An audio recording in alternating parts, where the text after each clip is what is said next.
بسم الله الرحمن الرحيم، وصلى الله وسلم وبارك على سيدنا محمد وعلى آله. في هذه الفقرة سنتعرض لدرس فروع الشلجمية لدالة عددية. طيلة هذا الدرس سنعتبر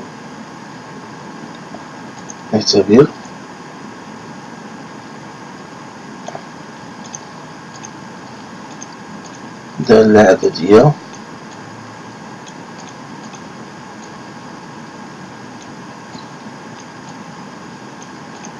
F تقبل نهاية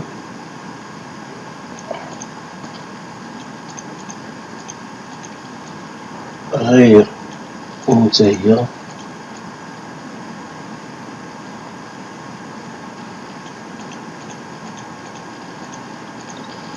بجوار ما لا نهاية.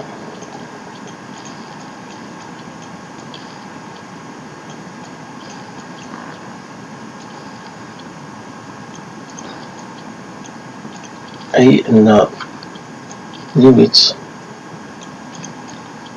de f de x حينما تؤول x إلى زائد ما لا نهاية تساوي ما لا نهاية، أو ليميت de f de x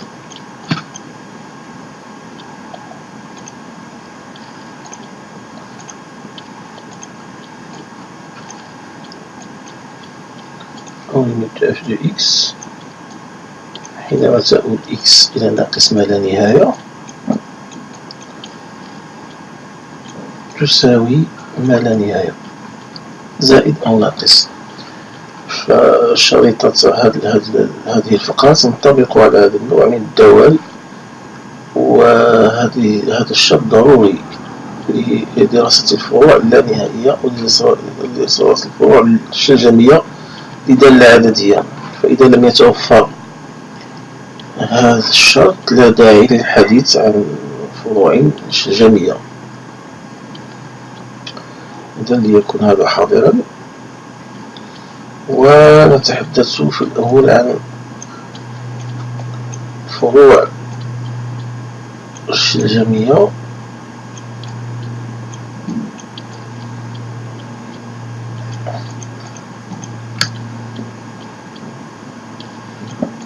الموازية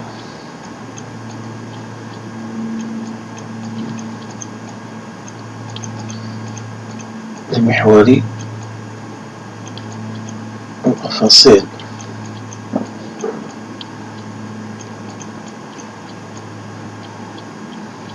les branches paraboliques parallèles à l'axe des abscisses. هنا أيضا نعتبر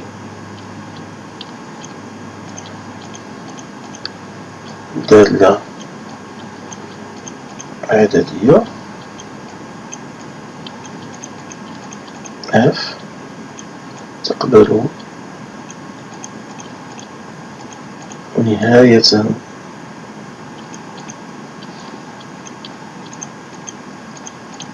لا منتهية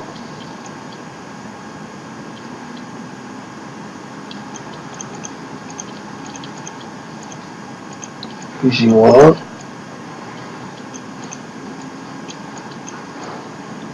ما لا نهاية.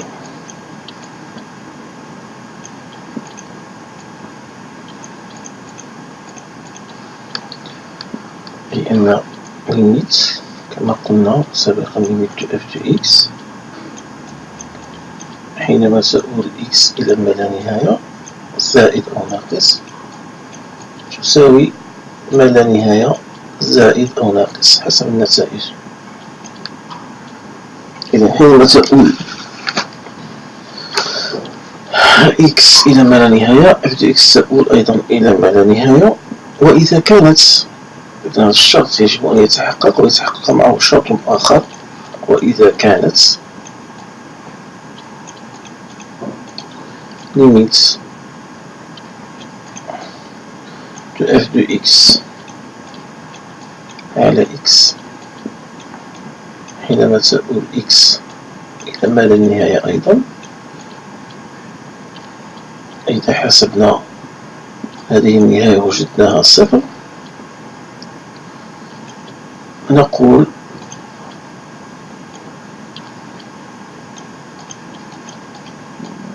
بأن CF منحنى دالة F يقبل فرعا شجنيا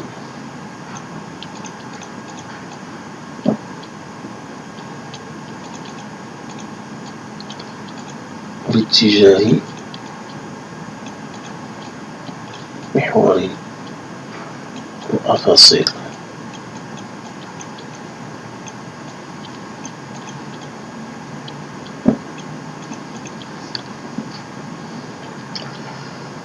Alors, si on veut faire une traduction en français de cette définition, si limite, si on a ces deux conditions, limite de f de x quand x tend vers l'infini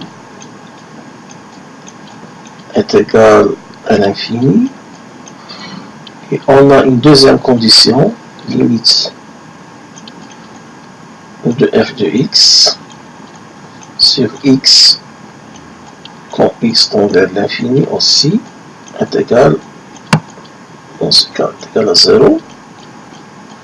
On dit que donc si alors c'est implique, cette notation, ça résume la relation logique si alors, donc implique que CF admet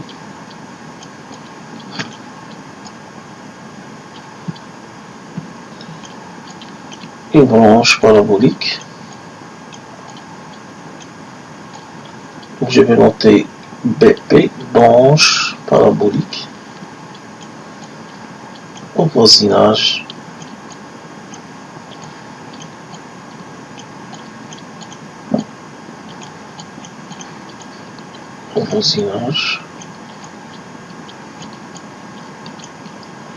de l'infini.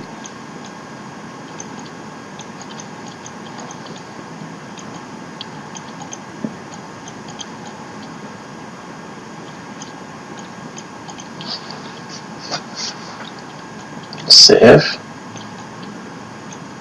يقبل فرعا شجنيا باتجاه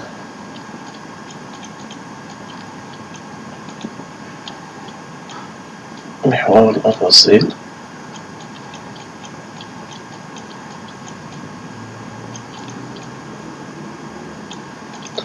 هنا باللغة الفرنسية. CF admet une branche parabolique au voisinage de l'infini parallèle à l'axe des x qu'on note x' en x.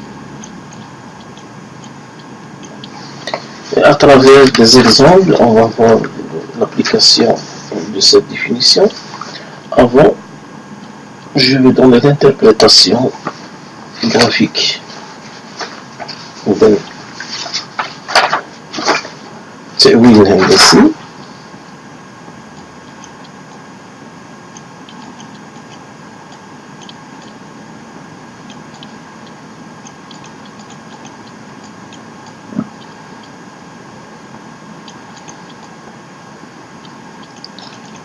Interprétation graphique.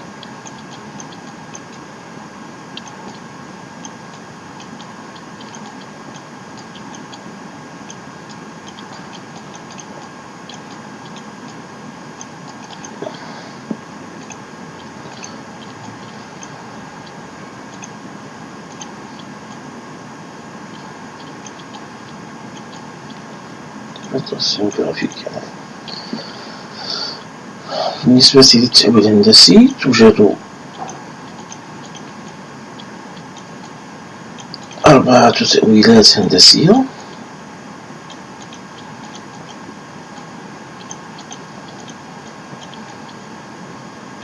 تأويلات هندسية محتملة.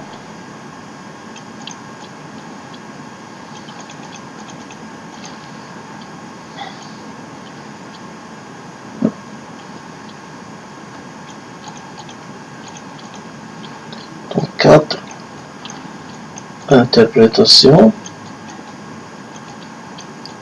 graphiques possibles. Donc, quelles sont ces interprétations? Si on trace le graphe de CF dans un repère orthonormé en XY,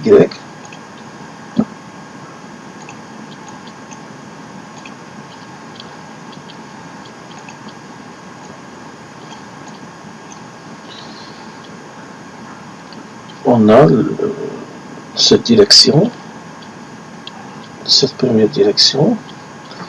Je vais changer la couleur.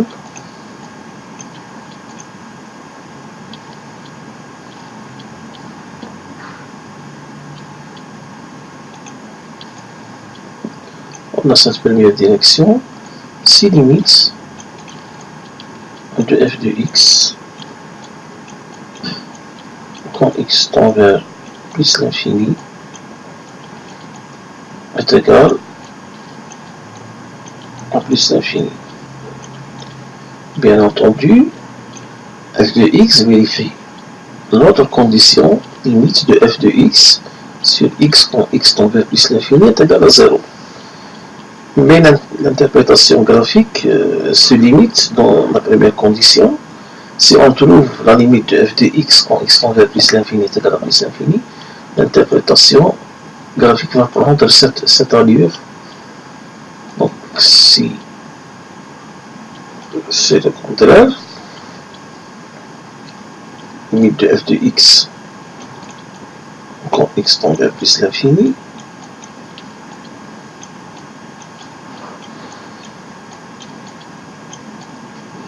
égal à moins l'infini,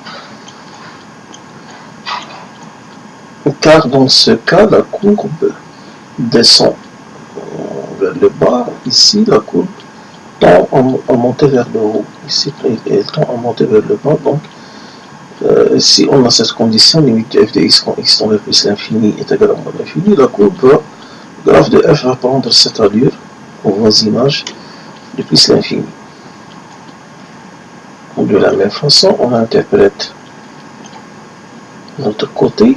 Donc si on a limite de f de x, cette fois quand x tend vers moins l'infini, parce qu'on va se diriger dans le sens négatif, mais f de x tend à remonter vers le haut, donc vers un sens positif. Donc si on a cette condition, limite de f de x quand x tend vers moins l'infini est égal à plus l'infini, l'allure de la courbe sera cette allure. Si on a le contraire, limite de f de x quand x tend vers moins l'infini, puisque la courbe descend dans moins l'infini, l'allure est la suivante. إذا توجد 4 تأويلات هندسية محتملة لفروع الجميع باتجاه محور الأفاصيل. فإذا كانت ليميت اف دو اكس حينما تساوي اكس إلى زائد ما لا نهاية تساوي زائد ما لا نهاية، هذا التأويل هو الذي يناسب هذه الحالة. إذا كان العكس ليميت اف دو اكس حينما تساوي اكس إلى زائد ما لا نهاية يساوي ناقص ما لا نهاية، فهذا التأويل هو الذي يناسب هذه الحالة. لأننا نلاحظ أن f de x تتوجه نحو الأعلى إذا باتجاه الموجب، وهنا f de x تتوجه نحو الأسفل بالاتجاه السالب. من الجهة الأخرى فإذا توغلنا باتجاه ناقص ما لا نهاية أيضا هناك حالتين، تتوغل باتجاه ما لا نهاية، و اف دو اكس تتوغل في الاتجاه الموجب لانفيني، فيكون التأويل الهندسي على هذا الشكل. وإذا كان العكس، حينما نتوغل في اتجاه ما لا نهاية نحصل على أعداد سالبة، فالتأويل الهندسي يكون على هذا الشكل. إذا وسنعطي مثالا، مثال اف دو اكس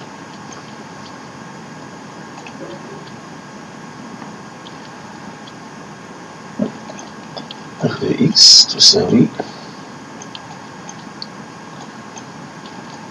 راسين دو اكس بلس ان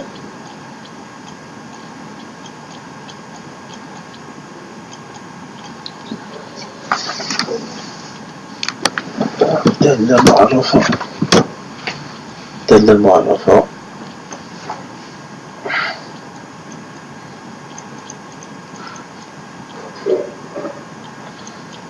على المجال ناقص واحد زائد ما لا نهاية.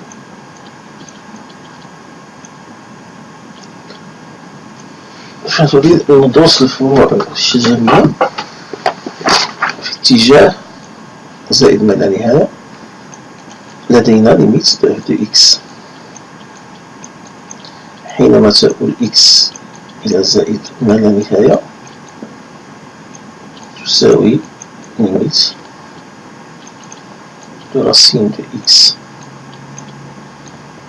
بلس ان حينما تؤول اكس إلى زائد ما لا نهاية. إذا قمنا بالتعويض المباشر نعوض اكس بزائد ما لا نهاية نحصل على راسين زائد ما لا نهاية تساوي زائد ما لا نهاية. إذا الشرط الأول متحقق، بقي الشرط الثاني، يجب أن نحسب ليميت.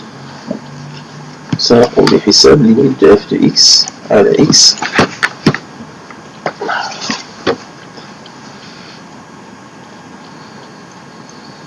ليميت دو اف دو اكس على اكس حينما تؤول اكس دائما إلى زائد ما لا نهاية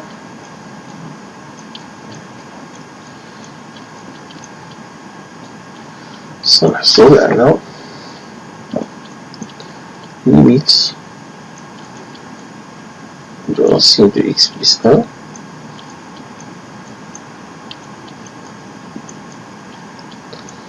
على اكس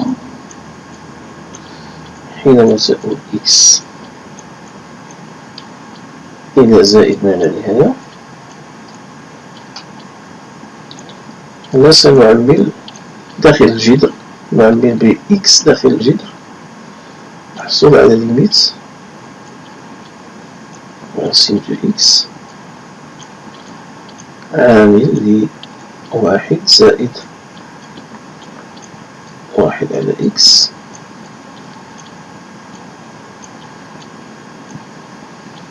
من الجذر يستمر إلى ما بعد القوسين. عملنا داخل الجذر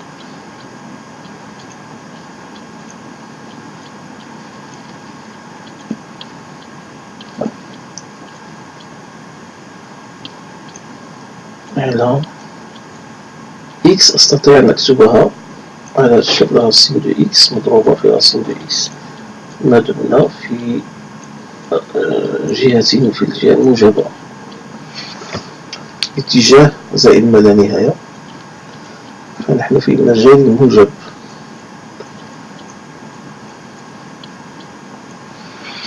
وهنا سأختزل براسين دو إكس وسأحصل على ليميت واحد زائد واحد على إكس نقول الجذر مربع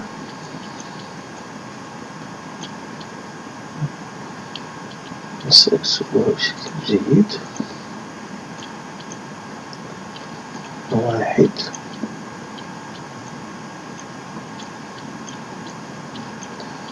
إكس الكل على جذر مربع إكس، لأنني هنا اختزلت جذر مربع إكس حينما تؤول إكس إلى زائد ما لا نهاية، فهذه تؤول إلى الصفر، لأن واحد على زائد ما لا نهاية صفر. تبقى في البسط جذر واحد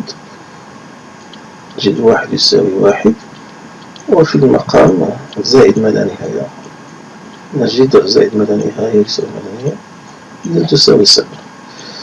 أيضا الشرط الثاني قد تحقق، وحصلنا على الشرطين واردين في التعريف لمدة f de x حينما تؤول x إلى زائد ما لا نهاية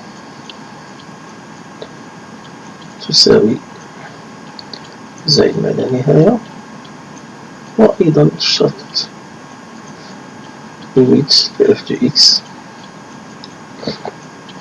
على x حينما تؤول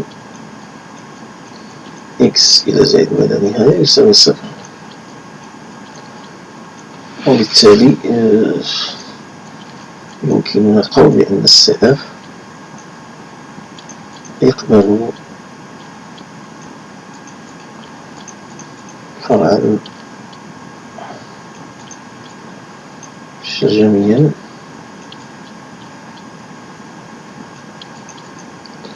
باتجاه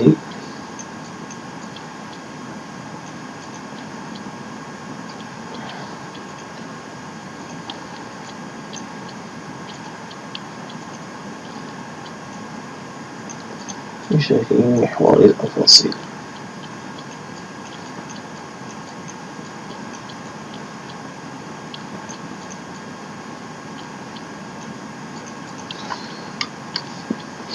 ويمكننا أيضا أن نرسم المنحنى، ولكن نضيف له بعض الإضافات.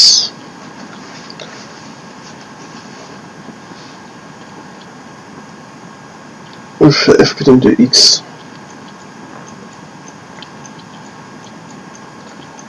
وفي هذه الحالة تساوي واحد على 2 sin de x plus 1، فهي موجبة قطعا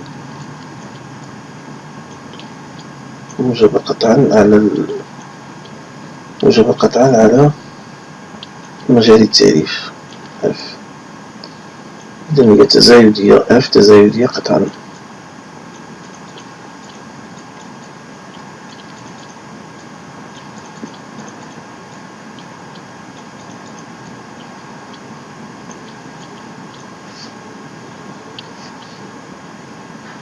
وبالتالي يمكن أن نتنبأ بمنحنى الدالة f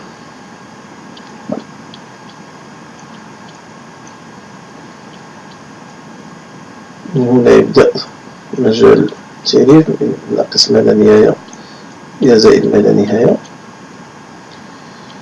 ويمكننا أيضا أن نجد ملتقى أين يلتقي السي اف مع محور الأناتيب. فدائما حينما نريد أن نحسب نقطة الالتقاء الحالة دالة مع محور أناتيبها، محور الأناتيب، نحسب f de 0. f de 0 هو في حالتنا هو f sin de 0 plus 1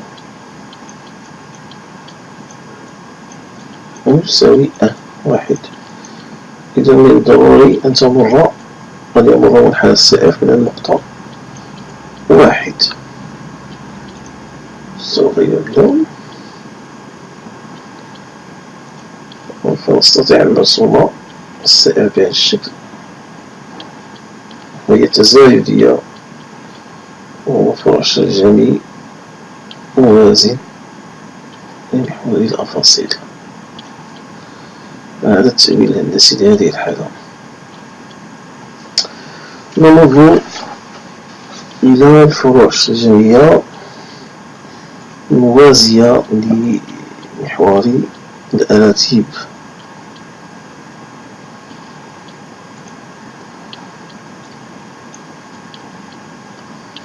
ثانيا الفروع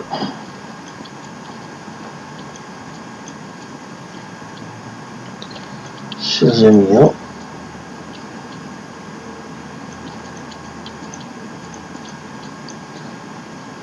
الموازية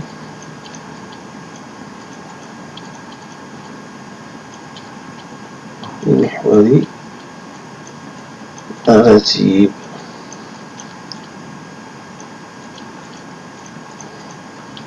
branche parabolique parallèle à l'axe des Y.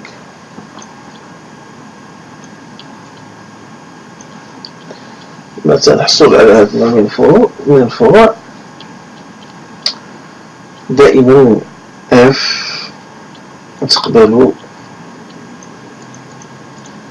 نهاية، هذا الشرط دائما موجود، نهاية لا منتهية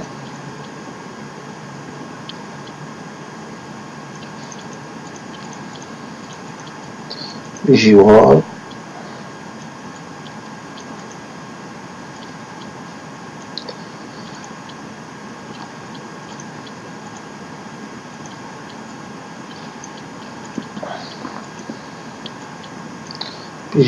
ما لا نهاية.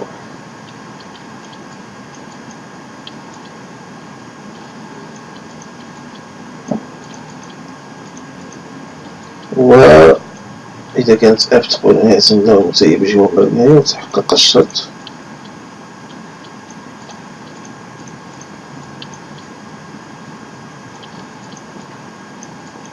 مرة الشرط هو ليميت de f de x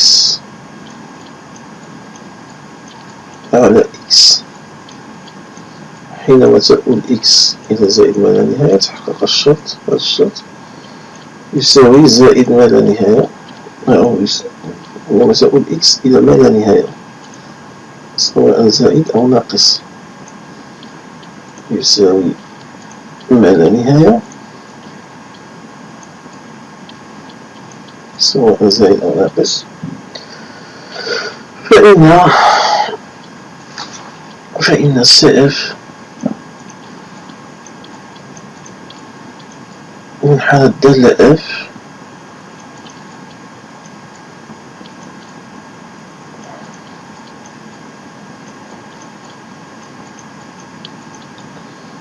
يقبل فرعا شرجميا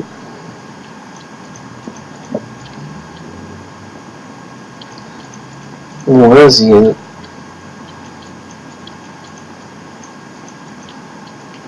لمحور الأراتب.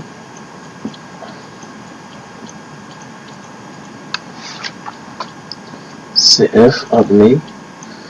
نعيد كتابة الشروط.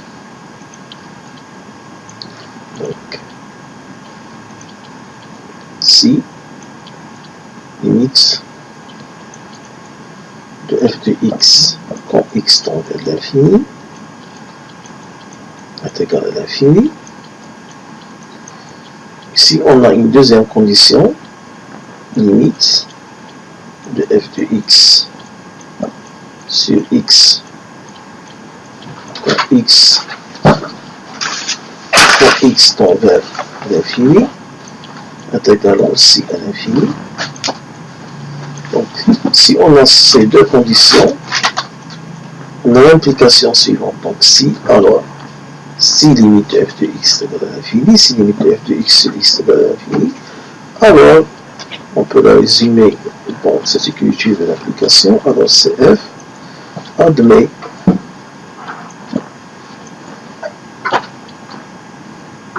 une branche parabolique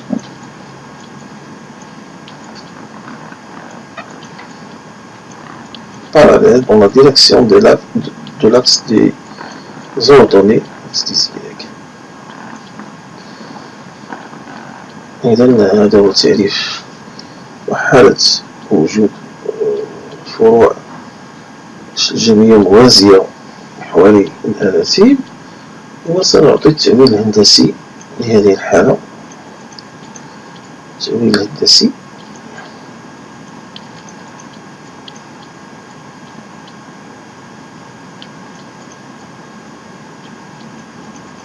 لحالة فرع شجري موازي محور الأراتب. إذا l'interprétation graphique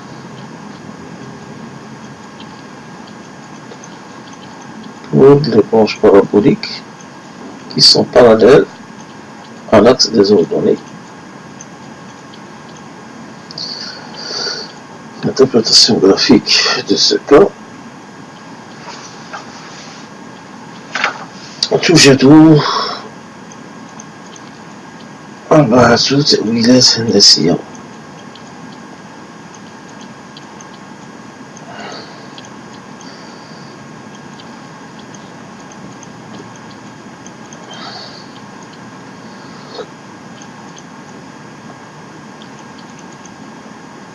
وحسب نتائج ليميت de f de x حينما تؤول x إلى ما لا نهاية. والرسم في هذا الرسم سنلخص هذه الحالات.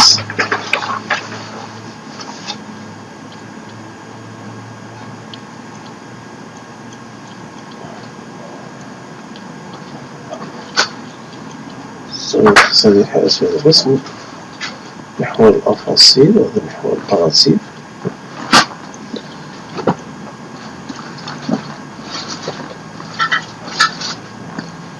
فالحالة الأولى إذا كانت ليميت f de x حينما تؤول x إلى زائد ما لا نهاية تساوي زائد ما لا نهاية، فهذه النتيجة تؤول هندسيا بهذا الشكل. وإذا كان العكس ليميت f de x حينما تؤول x إلى زائد ما لا نهاية والحصول على ناقص ما لا نهاية، فإن التأويل الهندسي لهذه الحالة سيكون بهذا الشكل. ومن الجهة الأخرى إذا كانت ليميت f de x حينما تؤول x إلى ناقص ما لا نهاية وحصلنا على زائد ما لا نهاية، فإن التأويل الهندسي سيكون على هذا الشكل. وأيضا إذا حصلنا على ليميت f de x حينما تؤول x إلى ناقص ما لا نهاية وحصلنا على ناقص ما لا نهاية، فإن التأويل الهندسي سيكون على هذا الشكل. Donc on a 4 interprétations graphiques possibles. Si on a limite de f de x quand x tend vers plus l'infini, ça donne plus l'infini, donc l'interprétation graphique va prendre cette allure. Si on a limite de f de x quand x tend vers plus l'infini est égal au moins de l'infini, l'interprétation graphique est la suivante. Et si on a limite de f de x donc dans la direction au sens positif, quand x tend vers moins de l'infini, on trouve plus l'infini, l'interprétation graphique est la suivante. Et si on a limite de f de x quand on se dirige vers moins de l'infini, dans le sens négatif dans moins de l'infini, l'interprétation va prendre cette allure. On va donner un exemple pour éclaircir cette définition. Donc exemple,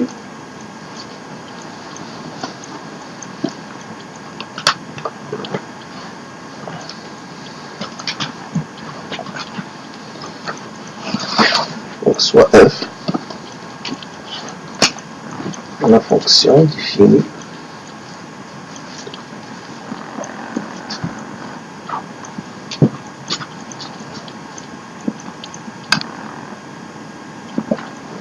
définie sur R par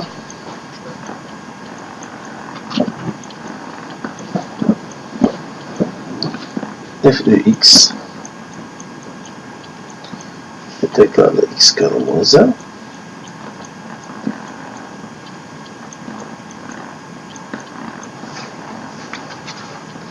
Donc si on calcule limite de f de x quand x tend vers plus l'infini, on trouve plus l'infini. Limite de x carré moins 1, donc plus l'infini à la puissance 2, c'est plus l'infini.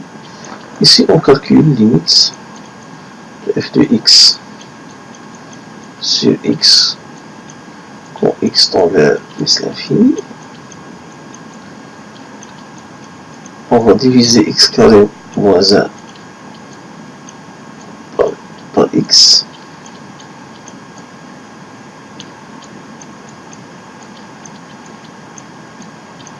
Quand x tend vers plus l'infini.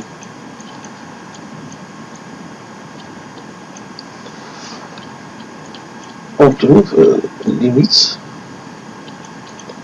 de x quand x tend vers plus l'infini, on trouve plus l'infini. On a les deux conditions de cette définition, on peut donc déduire que CF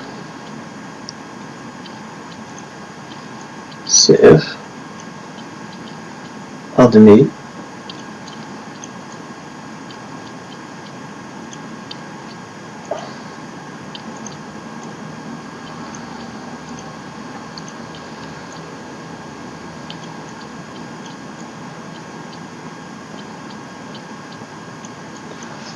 une branche parabolique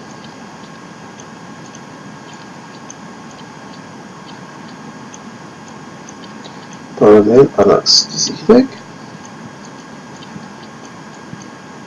mais au voisinage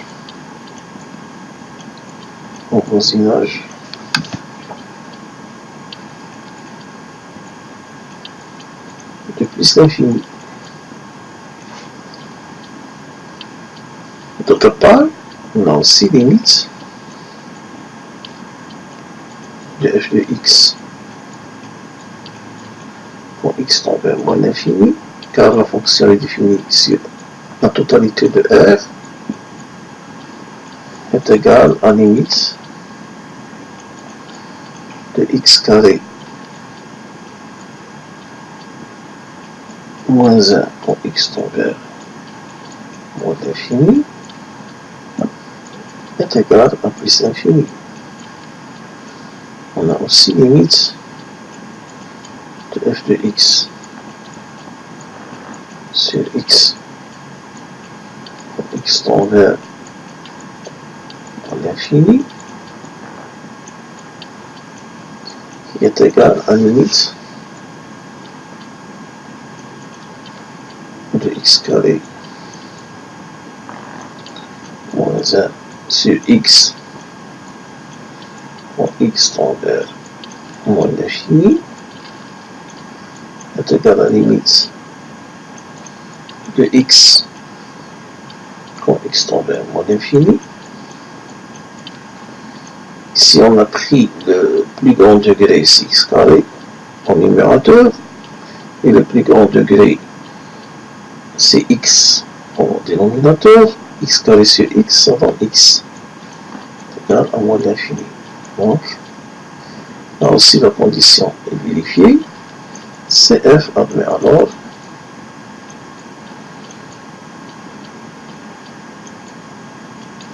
une branche parabolique parallèle à l'axe en Y.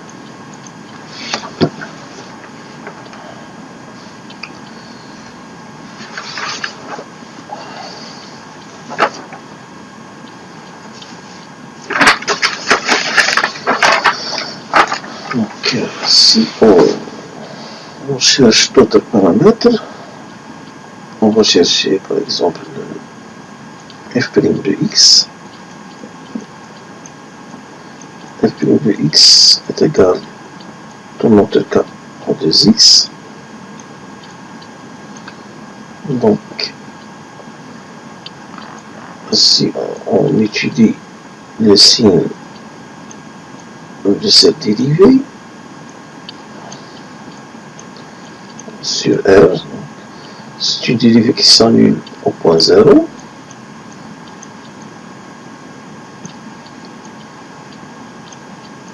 F' de x, elle est négative. À gauche de 0 est positive. À droite de 0. Ici, la fonction est décroissante. Ici, la fonction est croissante. F de 0, c'est moins 1. Donc, moins 1, c'est un minimum pour cette fonction.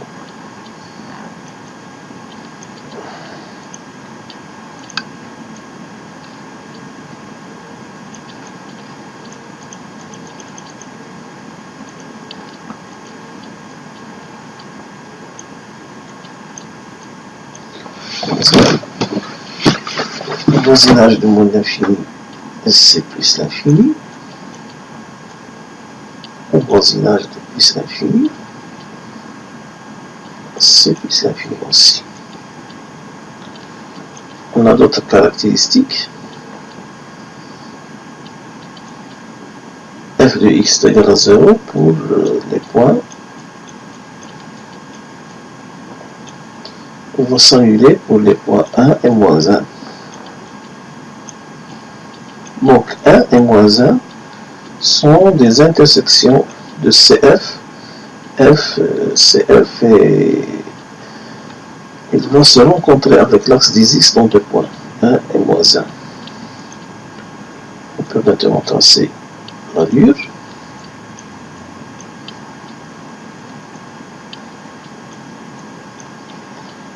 Zéro. F de 0 c'est moins 1. Système minimum pour la fonction. La fonction va rencontrer aussi l'axe des x dans le point 1. On peut tracer maintenant la courbe. Et on va appliquer le résultat, c'est que CF admet une branche parabolique parallèle à l'axe Y. De la même façon, on a CF qui rencontre l'axe des x dans le point moins 1 et on applique le résultat CF admet une branche parabolique parallèle à l'axe Y au voisinage de moins l'infini. Donc voici l'interprétation graphique pour ce deuxième exemple. Et on va maintenant entamer le dernier cas, c'est le cas où on a une branche parabolique parallèle à une asymptote oblique. إذا تبقى لنا الحالة الأخيرة وهي الفروع اللانهائية، الفروع الشجرية.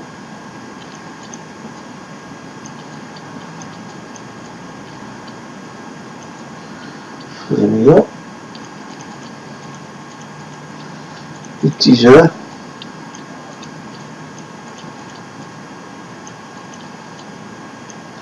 مقارب مائل.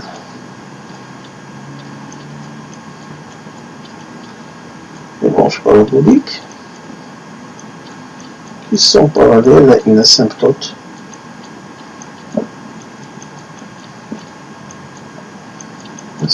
oblique.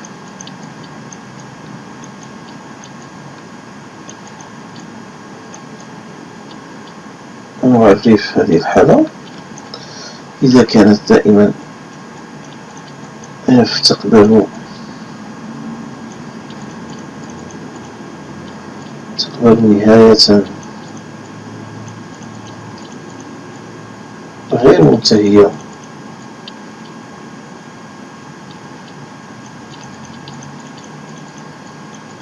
بجوار ما لا نهاية، يتحقق الشرط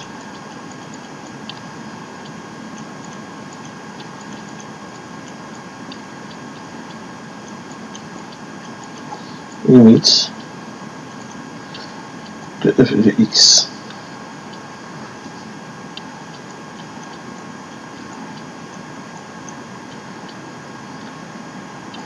sur x حينما تؤول x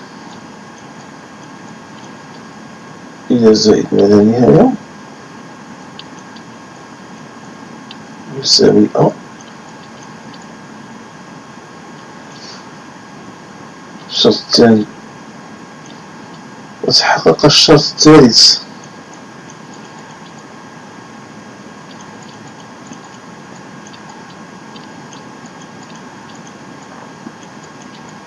وهو ليميت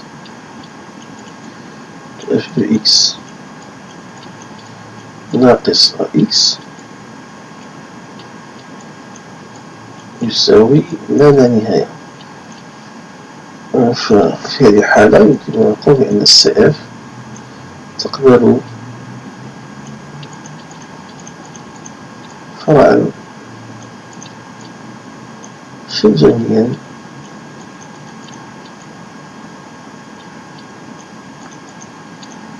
موازن لمقارب مائل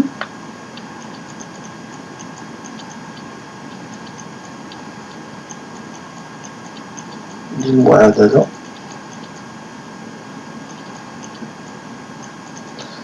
y est égal à x. CF admet une branche parabolique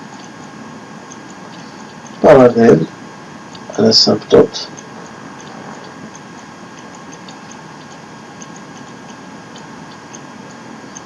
d'équation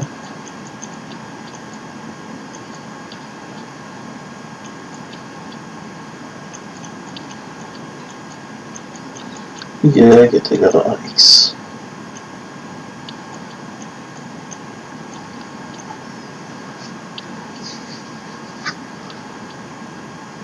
Une condition, donc la condition que doit vérifier f, c'est limite de f de x quand x tend vers l'infini, est égal à l'infini.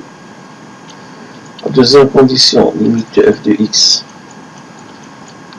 sur x est égal à a, toujours quand x tend vers l'infini.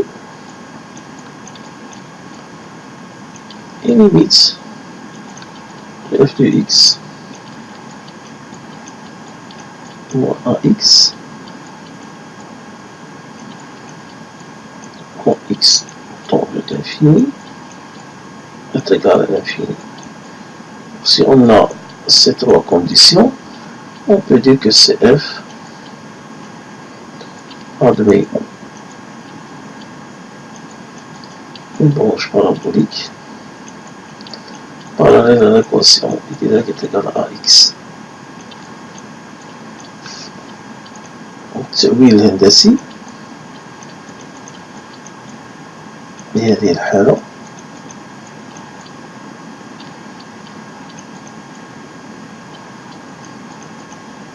interprétation graphique توجد أيضا في هذه الحالة توجد 4 تأويلات هندسية.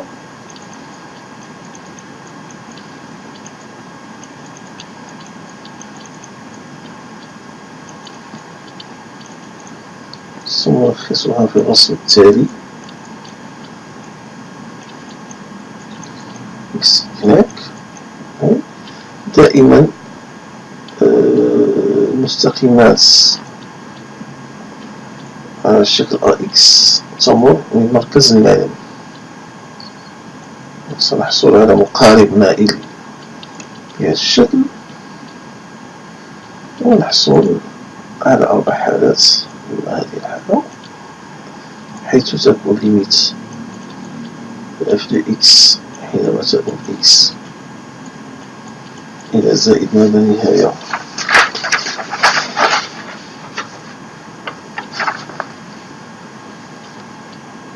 تساوي زائد ما لا نهاية، ويكون f de x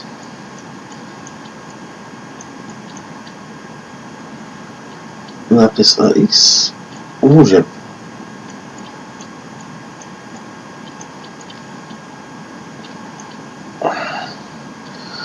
أو تكون لدينا هذه الحالة حيث يكون f de x ناقص ax سالب. ولكن في كلتا الحالتين، إما في هذه الحالة أو في هذه الحالة، لدينا ليميت دو f de x حينما تكون x إلى ما لا نهاية تساوي إلى زائد ما لا نهاية تساوي زائد ما لا نهاية.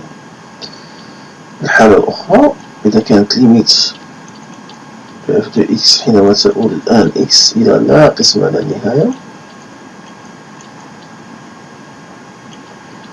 وحصلنا على ناقص ما لا نهاية،